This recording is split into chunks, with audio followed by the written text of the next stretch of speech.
మకర రాశి వారికి ఈ నెల 19 నుంచి ద్వితీయంలో రాహువు, అష్టంలో కేతు సంచారం ప్రారంభమవుతుంది.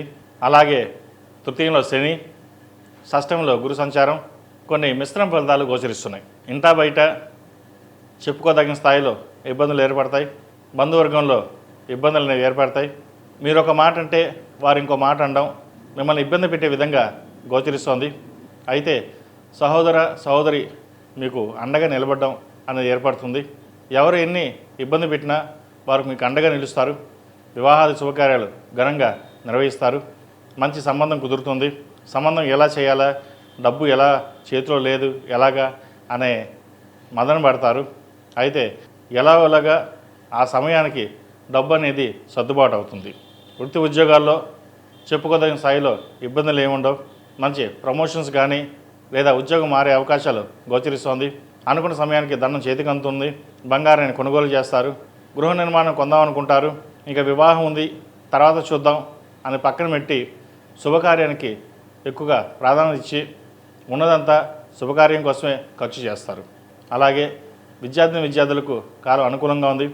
విదేశీ సంబంధించిన విషయ వ్యవహారాలు సానుకూలపడతాయి.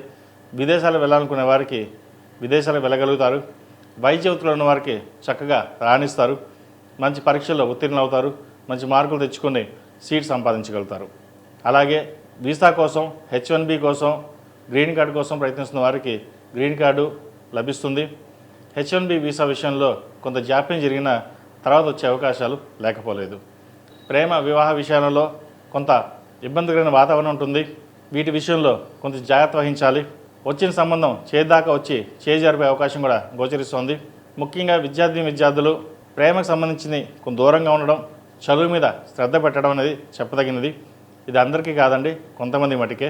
ఈ రాశిలో జన్మించిన స్త్రీలకు ఉద్యోగపరంగా, వ్యాపారపరంగా, ఆర్థికంగా బాగుందని చెప్పచ్చు. ఆర్థికంగా ఎక్కువగా నిలదొక్కుకోవడానికి సాయశక్తులా ప్రయత్నిస్తారు. అది మంచి ఫలితాలు సంప్రాప్తిస్తాయి.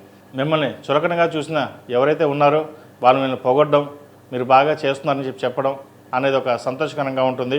ద్వితీయంలో రాహువు, అష్టమ కేతు వల్ల కొంత ఇబ్బందికరమైన వాతావరణం ఉంటుంది. కాబట్టి సుబ్రహ్మణ్య స్వామికి అభిషేకాలు, సుబ్రహ్మణ్య పాశుపత హోమం చేయించడం చెప్పదగిన సూచన. ఈ రాశిలో జన్మించిన వారికి కలిసి వచ్చే సంఖ్య 3, కలిసి వచ్చే రంగు బిస్కెట్ కలర్. ఏదైనా పని మీద బయటకు వెళ్ళేటప్పుడు సోమవారం కానీ బుధవారం నాడు కానీ వెళ్ళండి. మంచి ఫలితాలు సంప్రాప్తిస్తాయి.